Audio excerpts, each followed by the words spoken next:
Southern Baptist International Board of Missions Board. Go to the website, IMB, not IBM, that will get you the wrong place. I did it last night. What's wrong with this thing? IBM, this is what I'm supposed to type in. I kept getting this computer website. imb.org/global research, and you will find out a lot of information. Now, there are other sites where you can get it, but I have a lot of confidence because they invest a lot of money in research so that they're not spinning their wheels reaching the reached.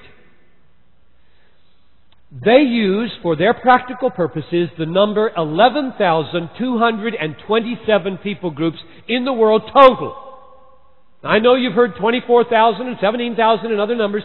It just depends on how you divide up the dialects and things like that. But just go with 11,000 for now.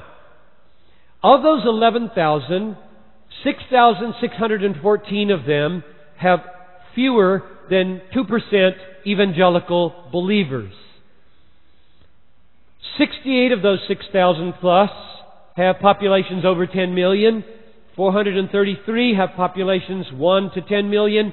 1,452 have populations between 100,000 and a million. And if you wondered which of these are the ones with zero evangelicals, or at least zero churches, you can go there and find out, but I didn't go into that much detail here.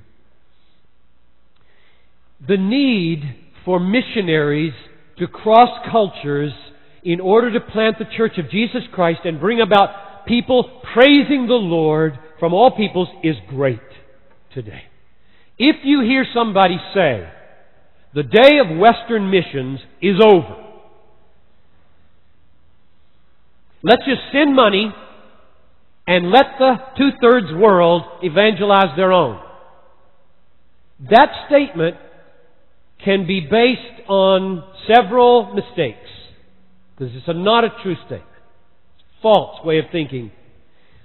It could be that the person who says it doesn't believe that a person has to know the God and Father of Jesus in order to be saved, and God doesn't intend for it to happen that way. Or it could be that they don't believe in hell, and therefore missions is not very important and nobody's really perishing. Or it could be that they believe that local Christians would do better at evangelizing their own than a foreign American coming there with all of his cultural baggage. Problem: there aren't any local Christians to evangelize these peoples. That's the meaning of unreached.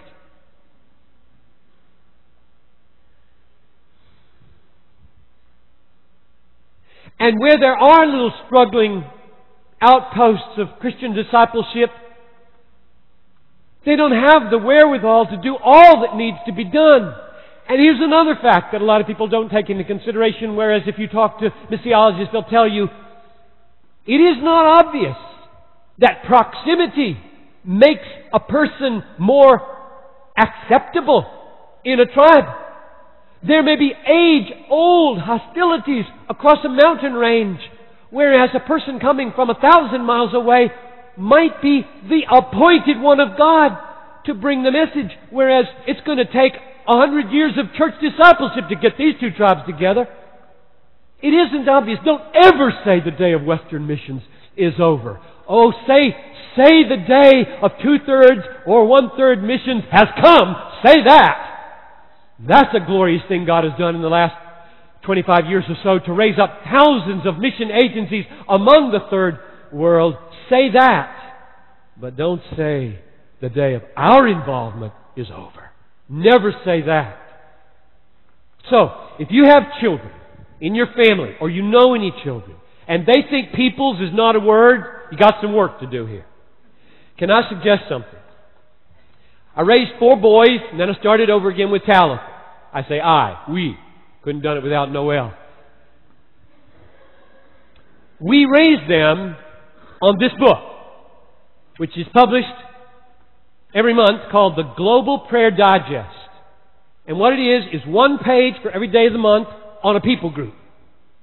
Our boys grew up expecting a story about a people group at the breakfast table every morning for years and years and years, which is why it was an absolute given, no-brainer, they would do a missions project overseas during their teen years.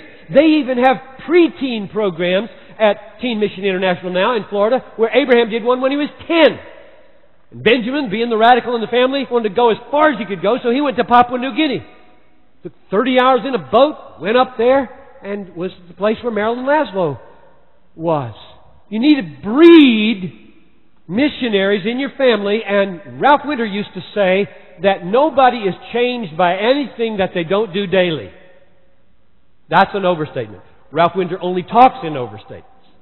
You've got to know that about Ralph Winter.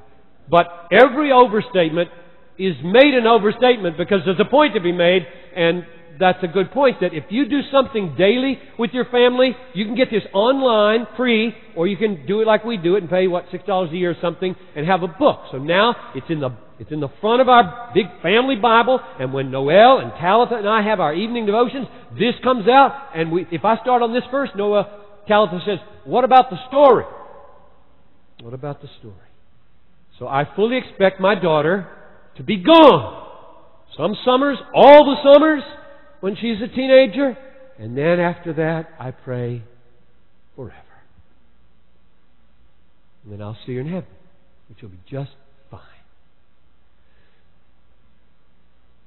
Oh, may God give us as a church teenagers and children who not only know peoples is a word, but know why and want to be involved in doing Psalm 117.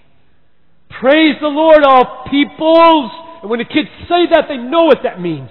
You got to get out there. You got to tell them something. You got to help them know this Lord and know how their sins have been forgiven and know how Jesus has risen from the dead to obliterate the power of the devil so that they can be liberated by missionaries. May the Lord raise up people like Scotty and like a bunch of you sitting out there to go.